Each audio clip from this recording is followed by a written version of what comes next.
So, is this session recorded? Yes, it's going to be Ms. recorded right now. Amani, yes, yes. Thank you, Mr. Ahmed, for being aware for that. Thank you. Okay, Thanks, thank you, Mr. Mr. Ahmed. I'm nice to meet you here, Mr. Ahmed. Thank you so much, Mr. Syed. Best of luck. Okay, guys. Okay, guys, I'm very excited and happy to be with you today to know more and more about our classrooms, specifically the strategies we use to classify and group our students. I'm really enthusiastic to know and share you some grouping strategies and techniques so that you can thoroughly deal with your students much more easily and much more successfully. As you may see, guys, the topic is grouping, landing, or taking off. Some guys may go astonished here or amazed what it looks like. How can we care about the word landing here in the session? And what about taking off? Let's talk about that a little bit. What I mean by the word landing here, as you may know, some teachers consider grouping as the final destination inside their classes, and nothing more should be done. That's what I mean by the word landing. On the other side, we have others who consider grouping as a starting point for something better they are about to take off. That's behind, or the secret behind the title, guys. Okay, let's go to the know what is next.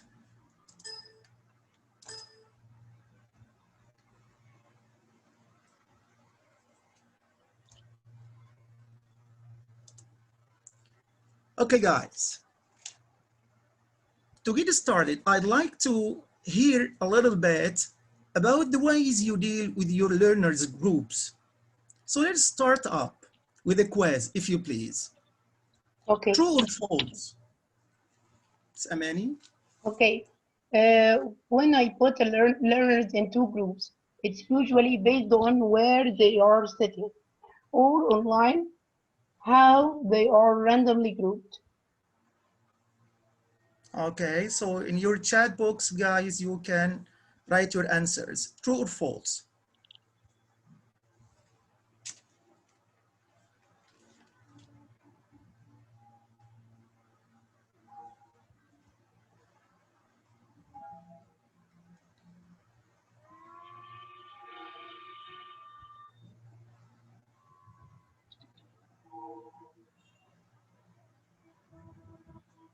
So false, somebody is saying, Mr. Muhammad Abdul Sattar is saying, not yet, okay.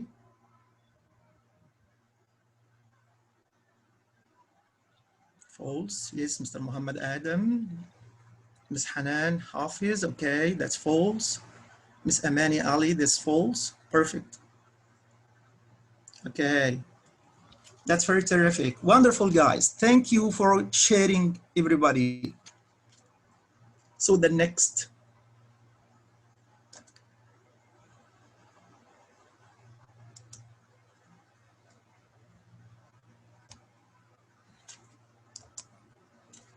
Okay. Guys.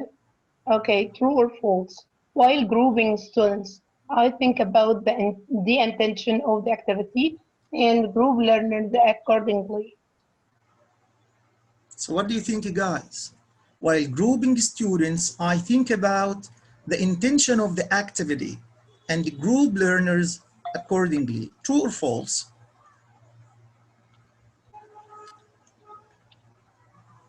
Ismaha Ali, this is true. Thank you. Ismaha Adam, this is true. Perfect. Mr. Muhammad Abdul Sattar, terrific, that's true. Okay, thank you guys for all. Let's go for final question, if you please. Or jump directly to our agenda today, as you may see. So these are the axes or the points we are talking about in our session. Number one, I'm going to discuss some benefits of group or pair grouping. We will explore how to make group work more effective with intentional grouping. Now intentional, not random. And number three, We will examine 3 categories for grouping: random grouping, likability grouping, cross-ability grouping. Some guys may call it as likability grouping and mixed ability grouping. So both are right, cross-ability or mixed ability. And finally, we will look at some real-life classroom scenarios from inside our classes. So let us go ahead and start saying how to do that, or how things look like.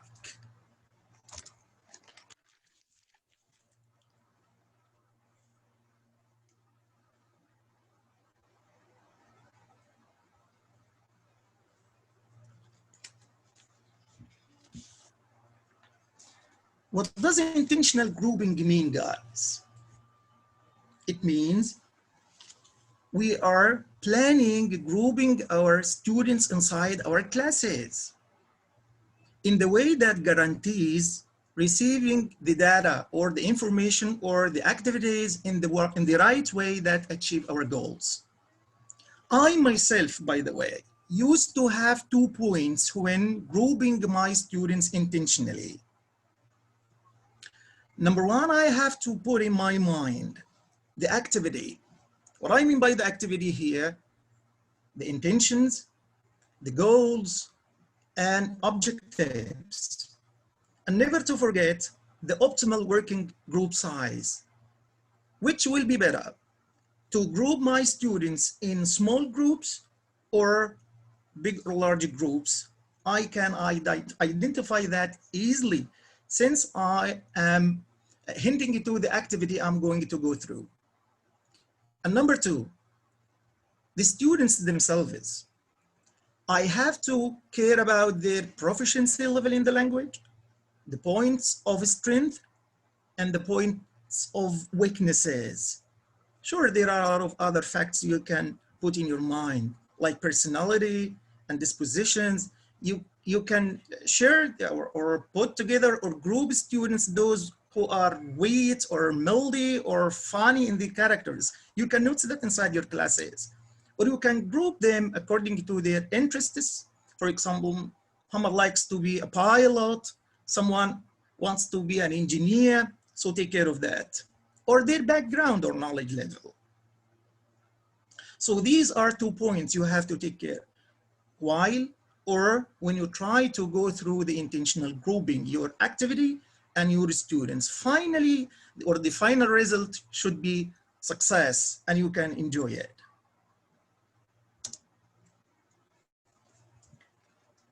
So let's think about grouping students too.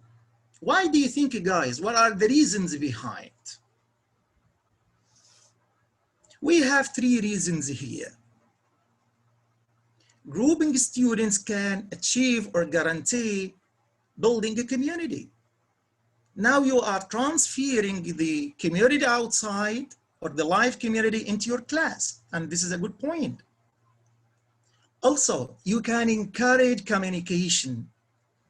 By grouping, you are motivating, you are engaging those who were side by side to the windows or the corners. Now they are ready to participate. So encourage them. The third reason is that support the classroom management, which is effective in our learning process. By a way or another, we have to guarantee that classroom management is an effective way inside the classes. Okay, what have we done to make that or to achieve that point? Sure, by grouping or via grouping, we can guarantee the classroom management.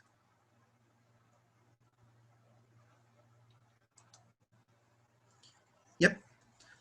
So I have a reflection question here, guys. Yes. What are some benefits of using peer and group work in the English language classrooms? Write your answers in the chat box.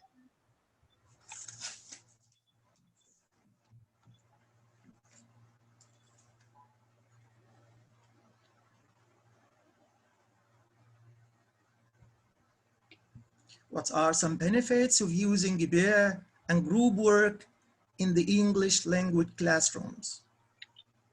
Do you think there are benefits or not? or just it's a kind of time consuming? Some guys may say that.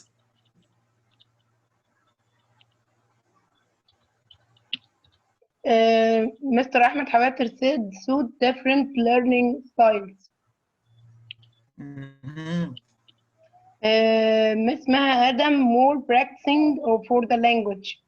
Miss Shaima said the students can interact together. And I say guarantee that everyone is involvement. Oh, I love such all responses, really. Thank you very much. Okay. Miss Lubna said improving language skills, especially speaking. Perfect. Miss That's Shaima terrific. said the students can understand more. Miss Iman Hassan develop cooperation. Mhm. That's very terrific. Good answers. Thank you for sharing, everybody. Mr. Ahmed Hawater said a good way to achieve differentiation. Yes. Hi, I love that. Perfect, guys.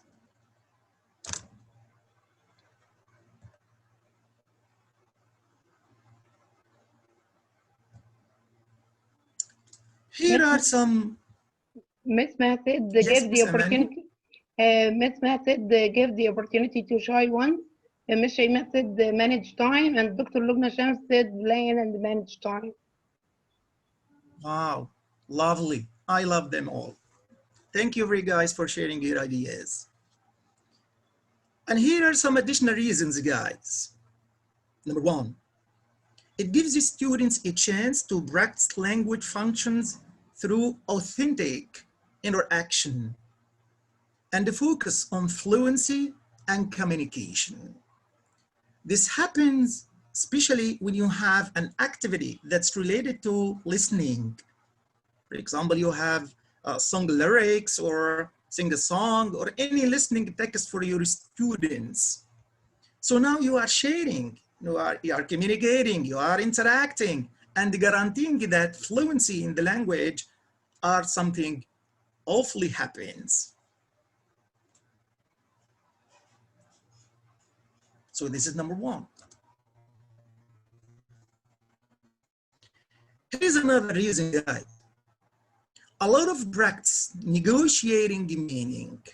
What I mean by is that if now you are asking your students to be grouped or group them in pairs or groups, asking them to go through a writing activity, for example, creating a superhero, all of the students will go through the activity, asking about many vocabulary, asking about the powers, or the things that makes, for example, Superman a superhero. Now they are interacting, they are managing in the task. They are practicing and negotiating the meanings, or you can say new meanings in the task that happens. Number three, diversity of partners, contexts, and tasks. Practice with cooperative and collaborative skills, guys. It happens. But here, guys, I'm gonna to stop for a little time concerning what's the difference between cooperative and collaborative skills. Diversity of partners, contexts, practice with cooperative and collaborative skills. Some guys may go through a little bit gloomy way and asking, what do you mean by cooperative and what do you mean by collaborative skills? Cooperative skills or activities, guys, these are the activities in which a teacher makes each member of the group in charge of the academic performance of others.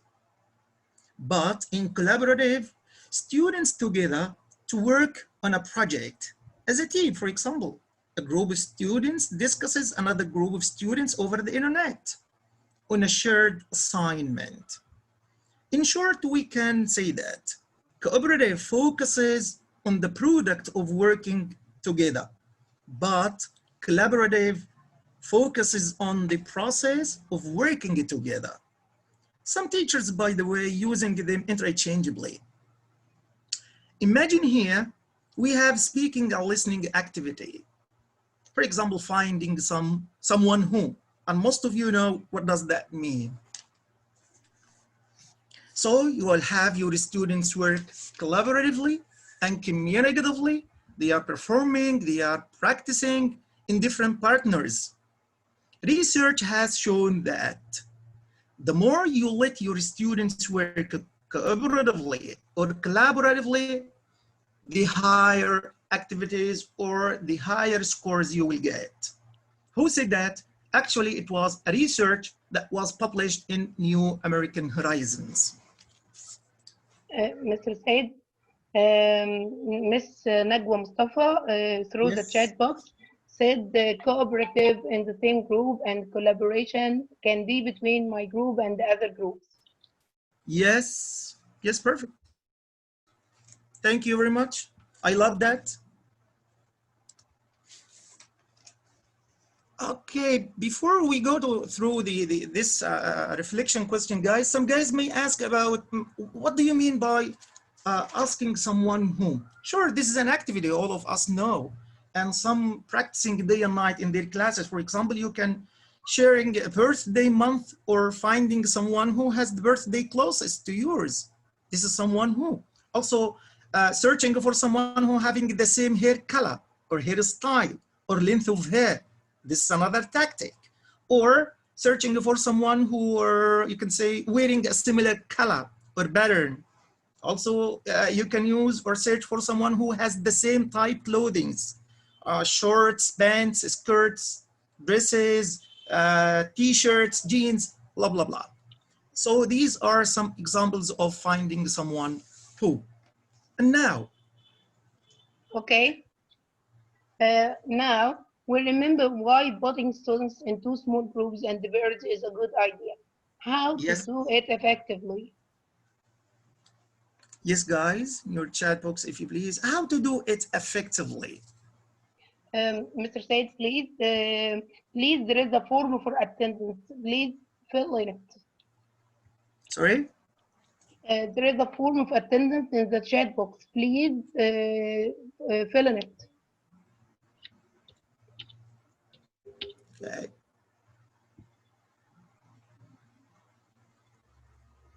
So what do you mean, Miss Amani? Now I'm in the chat box. What is there? This is the form of attendance. You can fill it. Open it and click on the link and go to fill the form. Okay. This one now I clicked. It's not you, it's for the participants here. Mm-hmm. Yeah. Okay.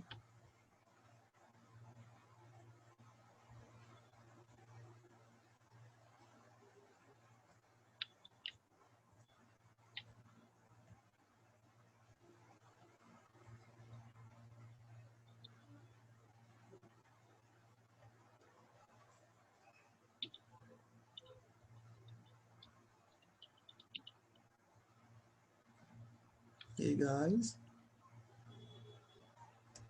Still I'm there. You see my screen, guys? Yes. Because I feel something wrong has happened.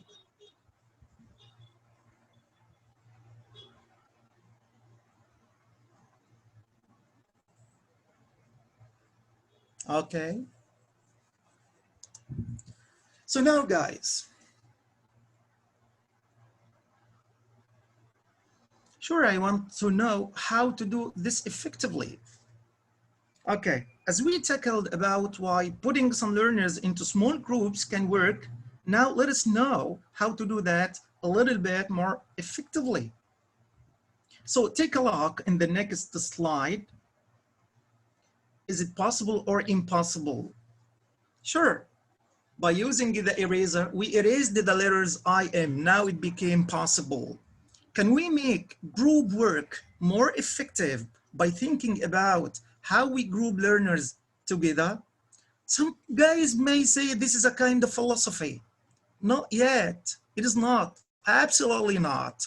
But it's a clear way to guarantee that your objectives, your streams, your aims of the lesson had been accomplished. It's not a kind of philosophy at all. So it's possible, not impossible.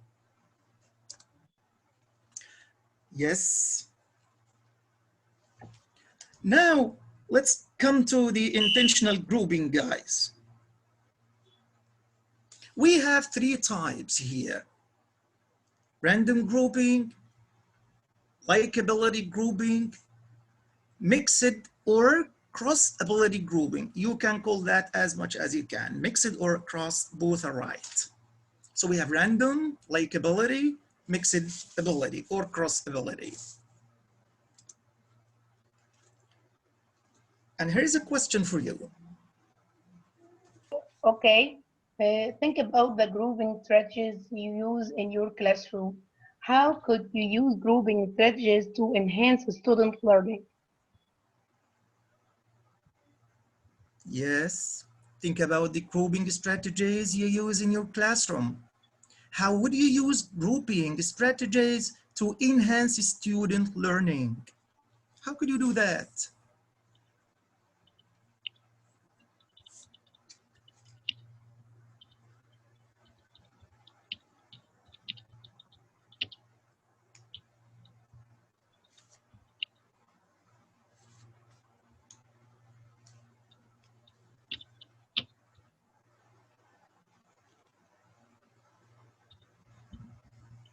Yep.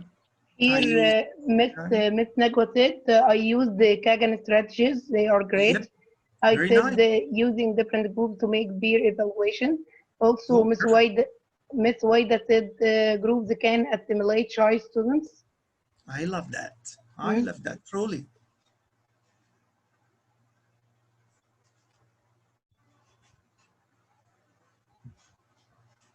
Good, guys. I'm very pleased to hear that from you.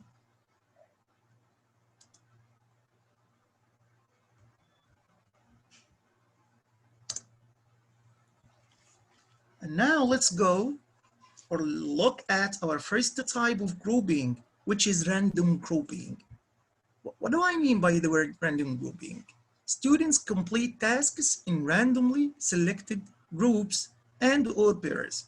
As you may see here in the two pictures, you can use cards, guys, or you can use different types of colors. You can group your students by those who are sharing the aces or hearts or diamonds. You can group them randomly like that. Or can use a kind of colors like jelly beans. It's a kind of colors that you can use inside the classes to group your students. So this is random grouping. It's not intentionally at all. Just they are two tactics, as you see here, cards or different colors or jelly beans, just to make sure that you are grouping your students, but randomly. And here's the reflection question. We have here, are you familiar with the random grouping strategy? Please share some examples from your classroom. Yeah, if you are familiar with random grouping strategies before, guys, would you mind sharing us some examples from your classrooms? Okay, can I share? Yes. You can use the colors or numbers or alphabetical order in order to group your students. For example, if I have 20 students, I can say 5 colors, 5 red colors, 5 green colors, but randomly. Okay, then I ask each red color to raise their hands and come together to make a group. Each green hand together to make one group. Okay. Very amazing. Amazing. Impressive. Thank you, Miss Amani. Thank you very much for sharing your idea. Okay. That's great. Thank you. So now, guys, let us see, when do we use random strategies? One of the best activities, by the way, for random strategy that may work well is when asking students to carry out the activity that's called to find someone who. As you are talking to a bunch of people in the class. Another point, conversation, great. That happens when you ask more questions, they move on, or when they have to change the partners a lot. Also, it works when there are a lot of discussions, like turn and talk, or when they have to think on their own, then share what they have finally reached. That's called think, pair, and share. This when. Okay, now why? There are a lot of reasons, guys, behind that. To mix with whole class and build a community. Again, building a community inside the class is very important point. This is the core point of getting your students fully engaged. Building community. Each student performs at their own ability. Yeah, that's a very important point too, guys. Give them the chance to be themselves, guys. Never to be all the time like, I'm so sorry, dictators, or asking them or ordering them, never to do that. So do that. Give them a chance to be themselves on their own. Rapid changing of partners builds energy and gives an opportunity for repetition. And I'm gonna to stand a little bit about this word, guys. Most guys may disagree with me concerning repetition. Others may say, oh, it's a good idea. It may be a strategy inside our classes. Repetition even, we can make it as a competition. Why not? With repetition that makes well. So there are reasons, or up to now we have 3 reasons for random grouping. Never to forget, repetition may be changed into a competition. 3 reasons up till now, guys. And now, how? How can I do that? Now you have the ability to tell us why can I go to random grouping, reason number 1, reason number 2, number 3. And now I'm gonna ask you how. How can I do that? See, guys, as you see here, matching the piece. Okay, how does it work? It works when students have to find their matches to create groups. Okay, how can I do that? Concerning the jelly beans, as you may see on the slide here, when a student is given a specific color and you ask him or her to join all the students with the same color. Okay, what about playing cards? It may be not the play cards, guys. You can use flashcards with colors, with letters, numbers, jigsaw even. I myself used to follow a technique I'm gonna to tell you about, which is I used to cut a specific of magazines, then cut into 3 or 4 pieces, then give each single student a piece and ask him or her to join those with the rest pieces to complete the shape or to create a figure. Mr. Syed, here Mr. Ahmed Hawatir said Yes. matching stickers and colored shapes. Yeah, why not? Very good idea. Yeah. So students have to find their matches by a way or another. You are the king inside the class, Mr. Ahmed, and I'm sure you have the abilities, the techniques, the strategies that you go through the right way. And in the same time, holding the arms of your students together. Okay, so sorry for that because. Okay, let's move now to another session and be back on the same link, using the same link. Okay? Okay, okay.